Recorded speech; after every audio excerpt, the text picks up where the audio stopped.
It is the 50th year and anniversary of the Apollo space landing, so FIRST decided to make a space-themed game. There's 3 different heights of platforms, and you can climb.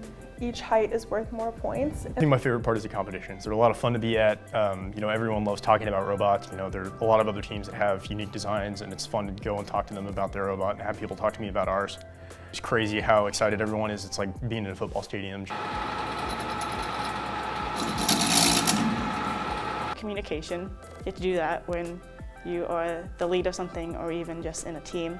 I've also learned how to be responsible, and I've known time management, so I know when I have to get stuff done for deadlines. FRC is all about cooperation. So what that means is that on the field we're competing as hard as we can. We want to win, and it's just like a sports game. But when we're not on the field, when we're back in our pits, we're doing everything we can to make every other team perform as well as they can. You don't have to know anything coming in. I didn't know anything about programming, but now I know a lot about that and other parts of the team. And it also just gives you a family. We're all like a big family, and it just gives you a place to belong.